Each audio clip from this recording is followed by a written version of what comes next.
Kajal Agarwal megaphone పడుతున్నట్టు తెలిసింది. తెలుగులో లక్ష్మీ కళ్యాణం సినిమాతో నటిగా ఎంట్రీ ఇచ్చిన ఈ ఉత్తరాది భామ అనేక చిత్రాల్లో వైవిధ్యమైన పాత్రలు పోషించింది. అగ్ర హీరోలందరితో నటించింది.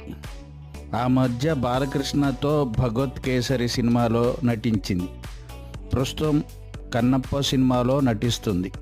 ఇకపోతే కాజల్కు సినిమా అవకాశాలు తగ్గాయి. సినిమా రంగంపై మక్కువతో తానే హీరోయిన్గా నటిస్తూ స్వీయ దర్శకత్వంలో సినిమా చేయాలనే ఆలోచనతో ఉన్నట్టు తెలిసింది.